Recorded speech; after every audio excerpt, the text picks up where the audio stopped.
What's up, everybody? I'm back for another episode of the PG Sports Podcast. Special guest today is Tyson Gilles. He's already in here, about to get him in. Hey, what's up, man? What's up, my man? How you been? It's been a while.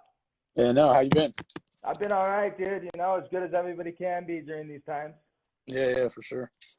Where are you in Canada? I'm in Vancouver right now. Gotcha. How is it out there?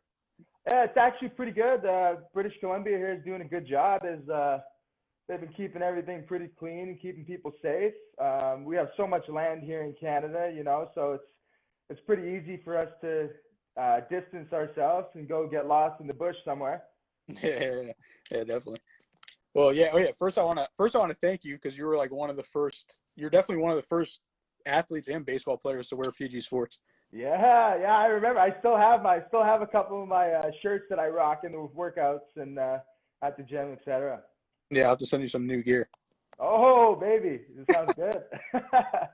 Yeah, I think that was it was either 2012 or 2013. 2012. Yeah, Yeah. I'm pretty sure it was 2012. I remember being in Reading, Pennsylvania. Yeah, it's crazy, right? How everything. How are you? Where are you right now? I'm in Connecticut. Okay, yeah, right on. How are you guys doing up there?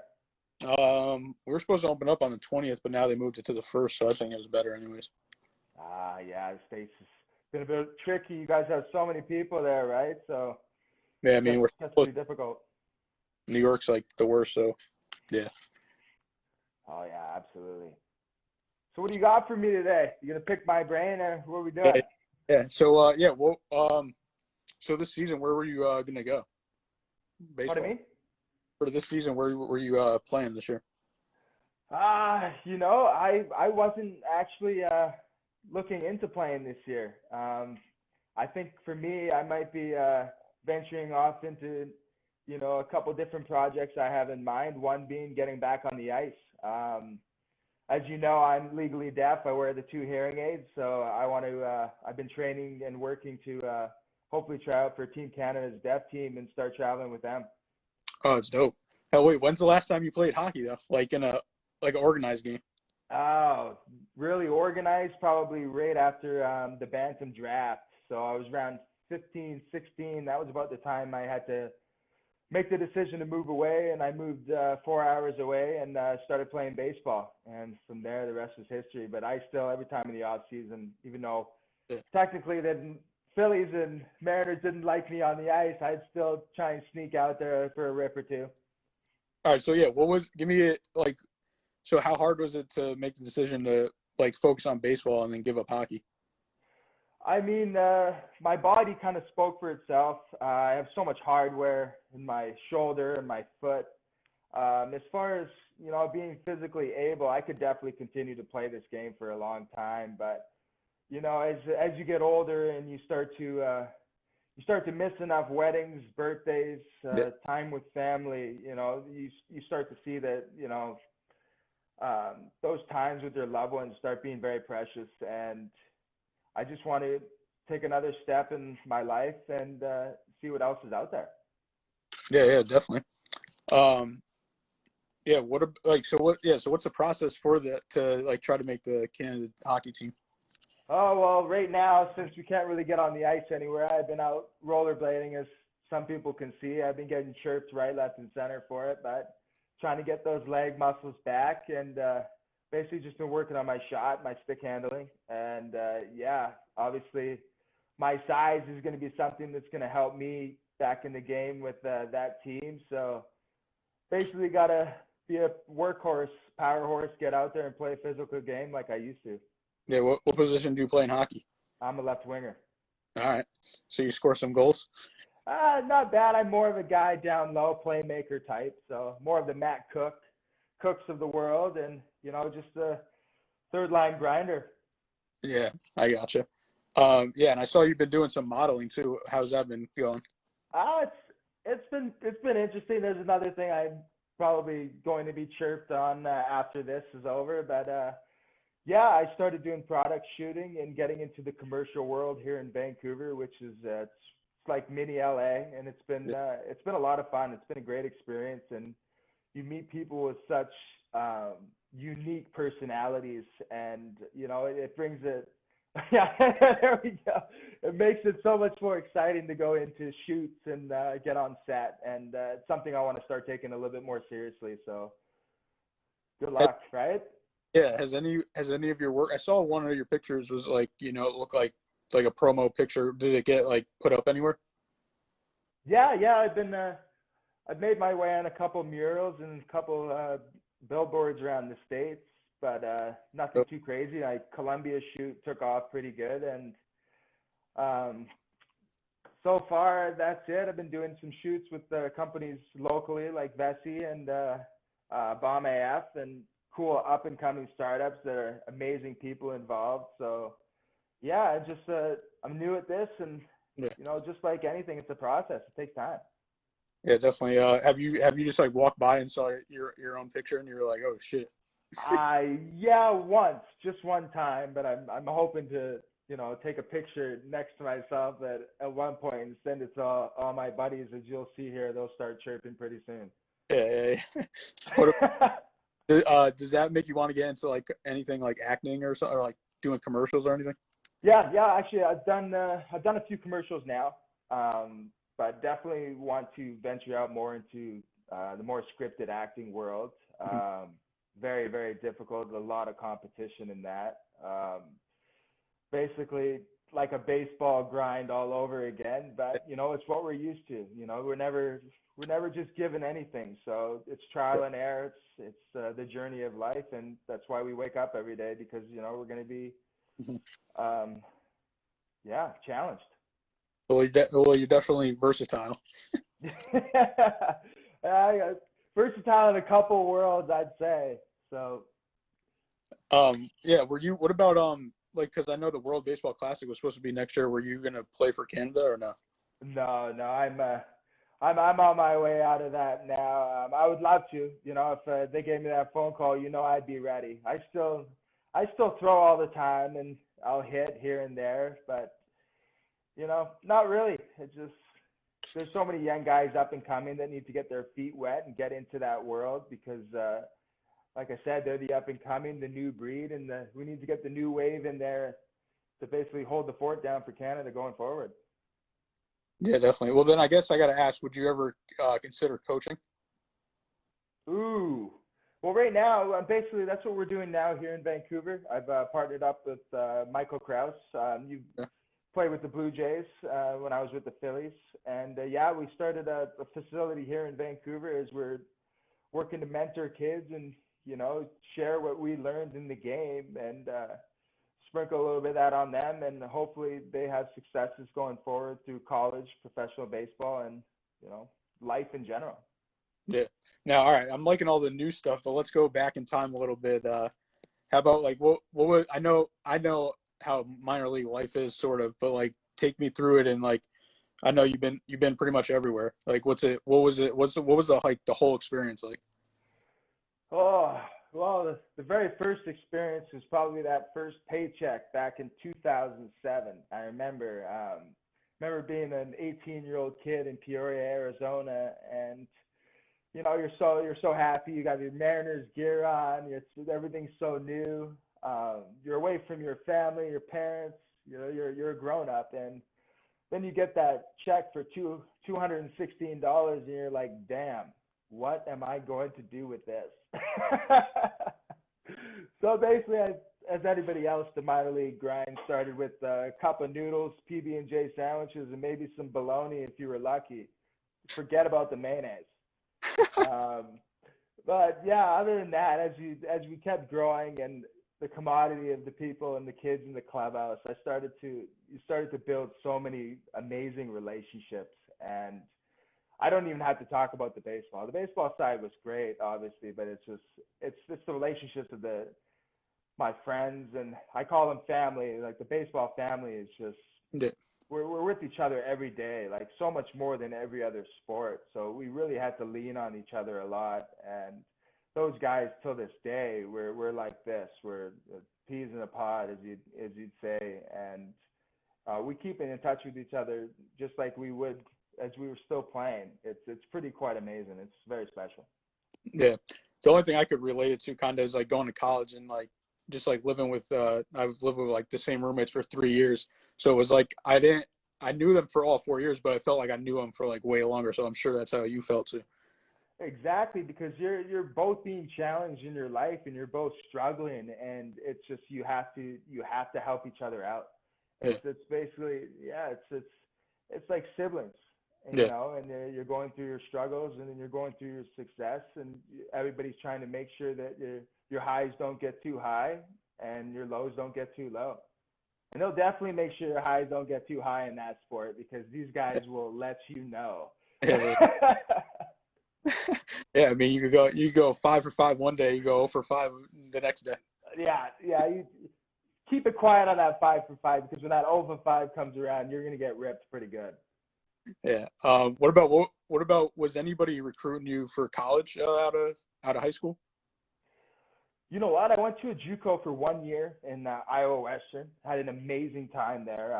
About 10 minutes from Omaha, Nebraska. I wanted to. My actual goal in sports was to get a college scholarship.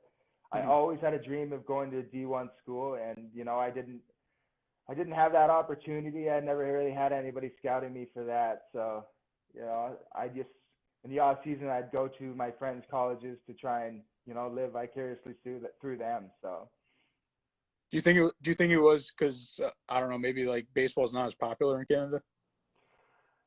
I don't think that it's baseball's not as popular. I just think that hockey just runs Yeah. everything here. The hockey and soccer world here is huge, and it was the first sport I ever played. The only reason I started baseball was for something to do in the summer, for hockey to roll around again in Yeah. the fall. So it's just such a hockey mindset. But that being said, we have so many gifted athletes in this country that as soon as they start seeing the opportunities in baseball and the world that they can see and where that game can take them, Yeah. I think a lot of the world is going to have a rude awakening, because we have a lot of fire up here north. Yeah, definitely. What about what were like some differences between being in the Mariners organization and like the Phillies organization? Ah, is this off the record? I mean, we're a lot. I was really young in the Mariners organization. Obviously, had a lot of success to go into trade over to the Phillies.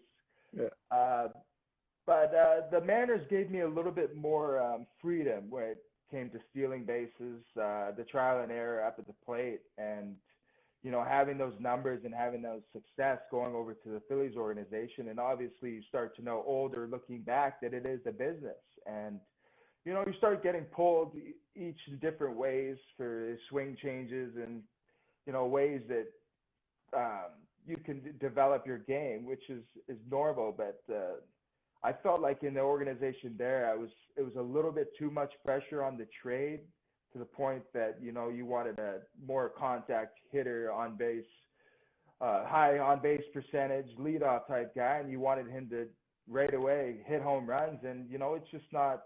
It's it takes players time to grow into that type of person. Like, you even see a lot of these guys in the big leagues. They didn't start hitting home runs right away. Yeah. They got the confidence, and they had a little bit of success, and then they could go out there and dabble and try things new. So game got away from me, and it stopped being a game, and it started being a little bit more of a business once I got over there. So from there, and the injuries, it kind of was a little bit downhill for my career. I gotcha. Yeah. Oh, actually, we got a stylist in the building, Meek. So be on the lookout right there. Yeah. What was it like just playing in the WBC, and then I know you played in the Pan Am games too. The WBC was awesome. Any time you get a chance to be in the same clubhouse with 25, 28 Canadians, you know it's going to be a pretty funny time. We have a really rowdy bunch with a ton of energy, and those guys they really take care of each other. And baseball being such a small world in Canada, that everyone knows each other, and if you don't know them, you've heard their name. So that's what makes it really special. It's almost like a fraternity that's been together for 10 plus years. Yeah. So it just keeps going. So there's some guys, you even saw him on here, Scott Richmond. I saw him. He could still be on here right now. He's Scott. He's 41 now, 40, and he's been with these boys since ever. So he's kind of the godfather. That's that's fun.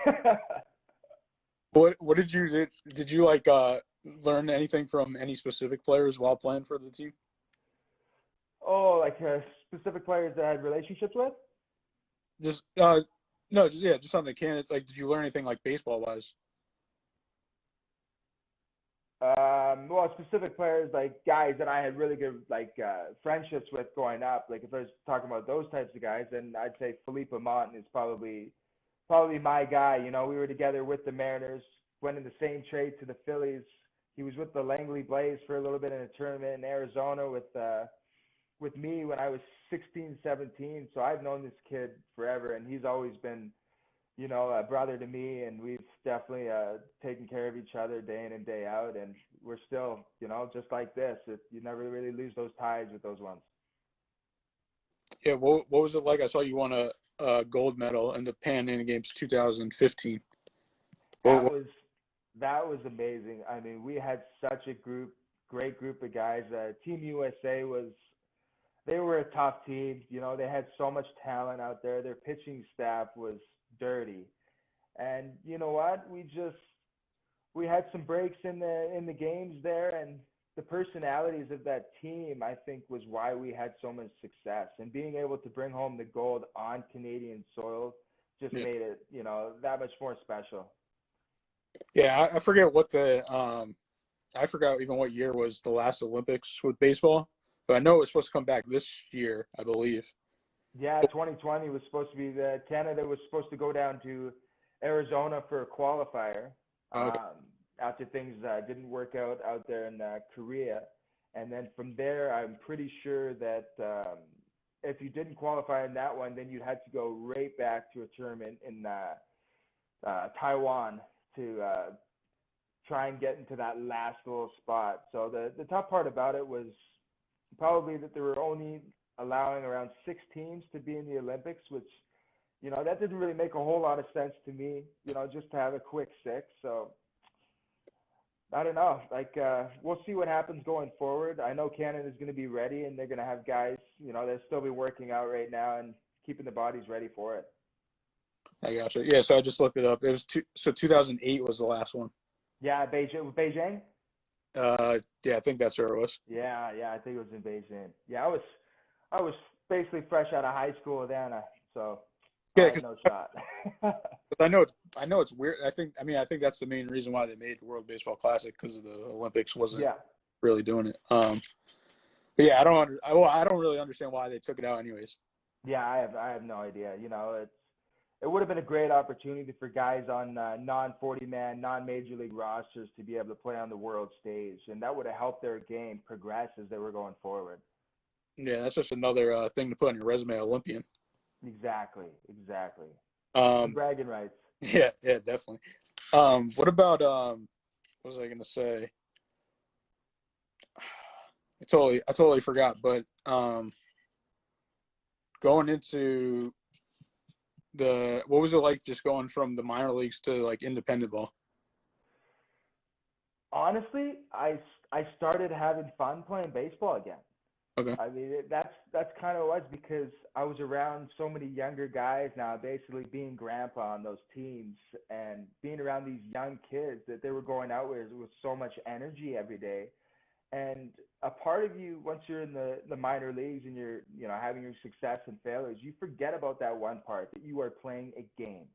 Yeah. Okay, you're playing a sport that you've loved since the day you could remember, and we forget that. And when you're playing independent ball too, is you don't worry about that person right under you coming to take your job, or you worry about, okay, there's 24 other guys here, we got to figure out how we're going to win, okay, because we're not moving up to the next level, okay, so we might as well win some games while we're all technically miserable here, or as everybody thinks it is. But you know what, it was really fun baseball. I had a really good time, Yeah. and it kept me playing in it for 3 years. So yeah.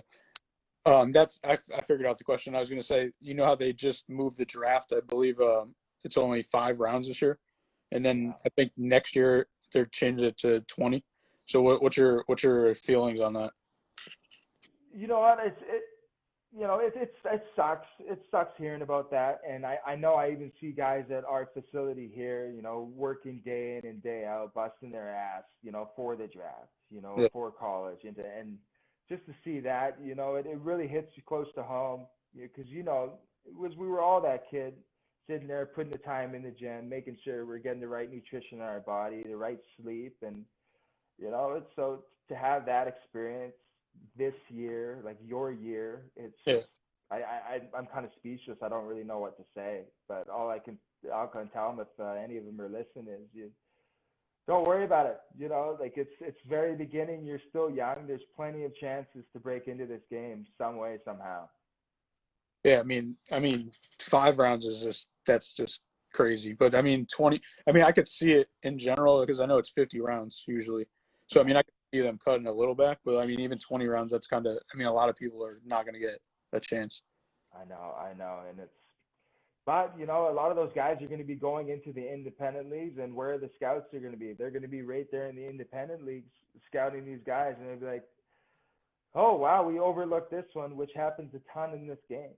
Yeah, So you don't know what's going to happen. We don't know what's going to be going forward. Maybe we'll start getting more import players in the Chinese leagues, and obviously you'll start to see more in South Korea and Japan. So hopefully that continues to go because I've heard nothing but great things in those leagues as well, and have had a lot of great and close friends playing in them and had a lot of success. have you been watching any of the Korean baseball league? Absolutely not. Yeah, I've been taking my little vacation away from the game of baseball, and I have not watched a single game, or honestly, I yeah, haven't checked out any news or anything. yeah. I feel you on that. I just seen it a Yeah, little bit, and that's about it. yeah. I've been in the bush camping and cooking. That's about it. Yeah. So what else have you been doing? Do you play like any video games or are you reading any books? No video games, books. Yes, I need to start getting on that a lot more. Yeah, basically, I've just been. My sister just got back from France right before all this started, so we've just been using our sous vides and grills, and we've just been cooking up a storm. And then a business partner and I have been heading up camping and staying as active as I can and as young as I can because once the work starts going back, it's right back into it and back grinding again. Yeah, definitely. What about you? You're from Vancouver, right? Yeah, I'm from North Van originally. All right. So if I ever come to Vancouver, what are the spots I got to go to? Ooh, where are spots I'm going to take you? Let's see. There's a great spot that everybody loves to go. It's called Cactus Club, and I know some people in here love that place. It's just a good restaurant, good vibe. But obviously, the places we'll have to gonna go is you got to see some of the viewpoints. The viewpoints here are amazing over the ocean, and through Stanley Park is a must see. But we have so many beautiful landmarks in this city here in the province of British Columbia alone. So basically, the only thing you need to know is you need to be outside the entire time. There's no point being inside here. Yeah, I gotcha. What about what's your favorite hockey team? Obviously, honestly, it was the Penguins. Pittsburgh Penguins growing up with Jerome McGinley back in the day. I mean not Jerome, Yarmy Yager back in the day, and Mario Lemieux connection. That was my team. Well, that's funny because I say my favorite hockey team is Toronto Maple. Really? Yeah. Really? Who's your player then? Just in general. Yeah. Um, I don't know. I don't think I really ever had a favorite player. Yeah, it's a tough one, man. You have a favorite player for different things, so it's hard to choose on that one in any sport, I think. Yeah. I play a lot. I like NHL is probably my favorite sports video game. Yeah. I think it's the most fun. Yeah. Oh, for sure, 100%. That's the only one I'll play for It's like sure. all in college. That's all me and my boys were playing. Like the football kids, basketball kids, everyone was playing it. Yeah. Yeah. Uh, what about who's like a baseball player you looked up to growing up? I would say it would have to be Juan Pierre. All right.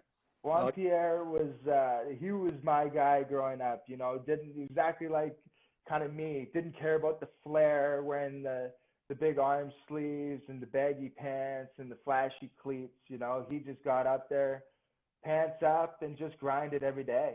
And when I was in big league camp with the Phillies, they signed him to a 1 year deal. So I got to spend time with him every day, bunting early work, 8 a.m. out there bunting every day. And this guy was one of the first people in the clubhouse.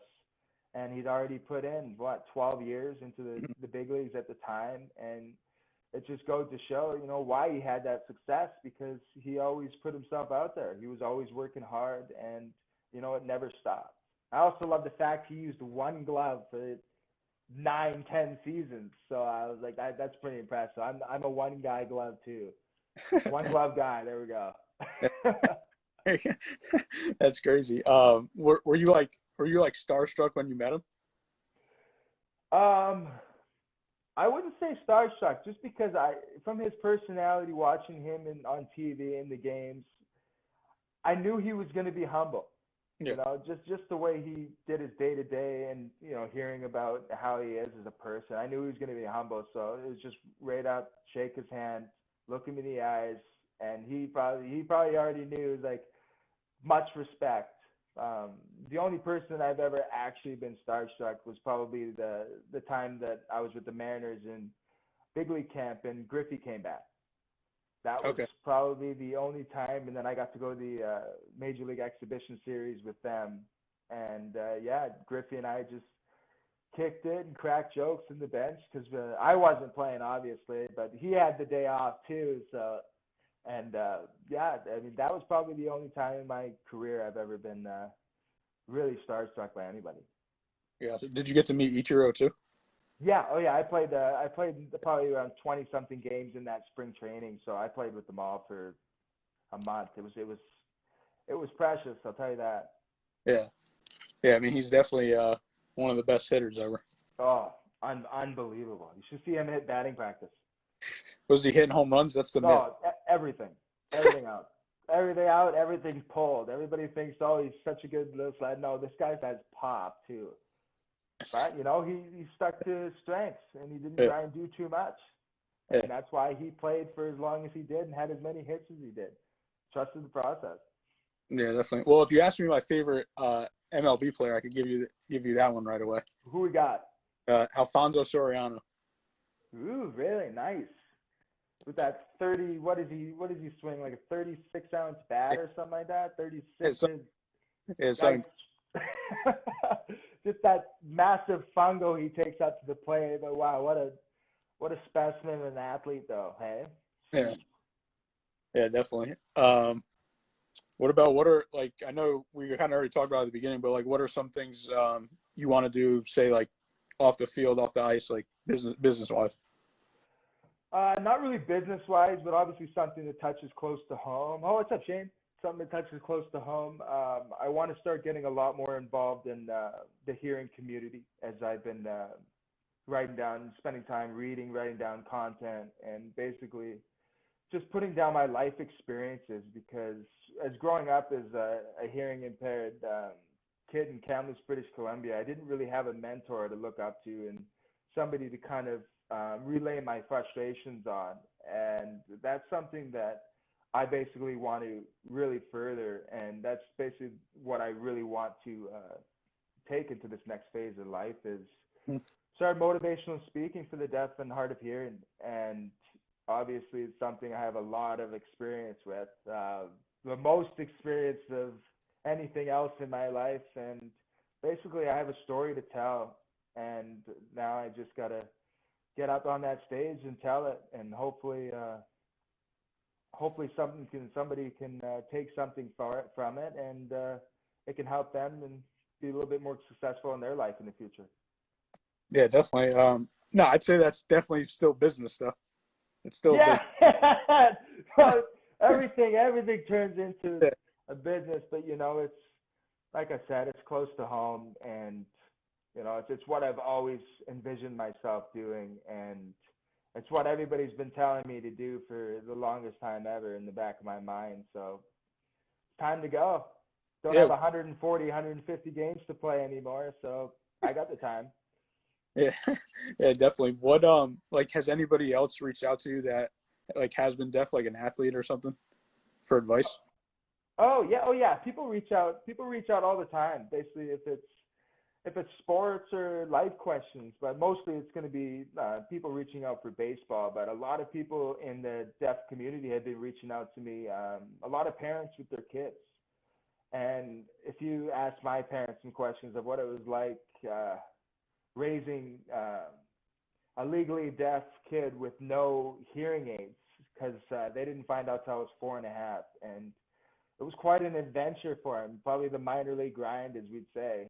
And yeah, it was really tough. So they reached out to me, and their kids are possibly acting out and going through frustrations, and it's really tough to deal with, because you don't want to let anybody down, when you don't want to be resented for asking people to repeat themselves over and over and over. So these kids start to put themselves into an isolation, their own little quarantine. And it's very frustration, and it takes a toll on your mental health. And these are the things that happened to me when I was younger. So any kind of advice or inspiration I can give these parents and these kids going forward, it's gonna help them open up and know that it's very temporary, it's very short term, and things definitely get better as you grow. Yeah, yeah, definitely. Yeah, I think you'll succeed at it well doing the speaking engagements. Um, I'll try. I'll but try. the other thing that you brought up, it's funny because a lot of people have been saying it every time I interview somebody, they're talking about mentors, and you mentioned you didn't really had one. I don't think I really had one either, and like it's funny because so then I've been asking them like, so one, does your mentor know that they're your mentor, and two, like how did you get them? Like did you ask them, or like did it just happen? And like the answer has been all over the place, so it's pretty interesting finding out. And like a lot of them said their mentor doesn't know that they're their mentor. That's true. Actually, I have a couple like mentors now, and in my life, and I think they kind of know. But hearing them talk about their mentors, it's just like, Yeah, all right, then you kind of shadow them and see what they think. And you're like, yeah, I can see that now, because obviously when you shadow somebody as their mentor, they're contagious. They start to rub off on you. Your behavior, your yeah, basically just your behavior, your antics, and your routines, and they start to just rub off on you without you even knowing. But I think it's very important going forward. And now we have young kids in the baseball world reach out to myself and Michael, and you're like, wow. I was like, are we mentors sometimes to some people? I was like, yeah, are we grown ups? So we kind of we laugh about that. And but yeah, it's crazy that you can be a mentor at any age, at any time. And it's funny that these kids who they think you're their mentor, but at the same time, these kids are teaching us so much too, that they're yeah, mentoring us at the exact same time. yeah, So it's really quite special. It's been a ride. It's been a lot of fun. yeah, definitely. Yeah, I feel you on that too, because like I'm 28 now, but I don't feel like I'm 28. Like I feel like younger. Exactly. It's different. I'm like 30 is the new 20. I feel like now, and I'm just 31 now, and I feel just as I could go back and play junior college baseball. Yeah, yeah, yeah. Well, I don't want to take up too much of your time, but the last question I asked everybody, if you have any questions for me. No, no questions right now. Just how's the family? How's everything going there? And what have you been doing to keep busy? And how's PG Sports doing? I see Yeah, you stuck with your vision this whole time, man. It looks like you've had some great success. I saw Edwin Jackson was yeah, online with you the other day. I had a great experience with that guy as we coached the team in Fresno, California, and we did like a celebrity coach appearance. And he's an awesome guy. And I'm happy you got to pick his brain. And that guy's been that guy's been grinding as long as anybody, and he's one gifted individual on yeah. and off the field. Yeah, after I interviewed him, actually, I saw on the Dimebacks tweeted, and he has like 870 former teammates. Yeah, yeah, yeah. Do you know how much wisdom you can achieve from meeting 850 70 different people who have went through that experience. Yeah, It's amazing. The stories he must know and just the life experiences and, the lessons that these people have taught him along the way. Like that's why we play this game for as long as we can. I bet if you went and asked him, he would tell you probably something similar to that. yeah, yeah. I don't remember exact answer, but I did ask him because he already, accomplished pretty much everything you accomplished. But yeah, I think he just said something like the love of the game, just pretty much.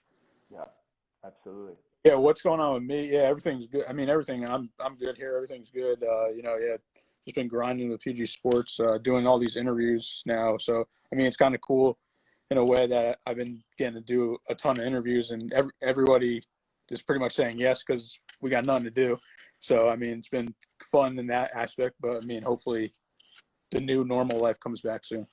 Oh, absolutely, man. Because we gotta progress and keep going, right? Just like Yeah, from 2012 to now to 2030. I was like, and on and on. So yeah, never stops. yeah.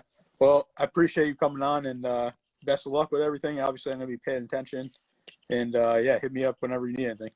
Awesome, man. Hey, dude. I'll see you later, buddy. Thanks a lot for having me. All right, have a good one. Take care, brother.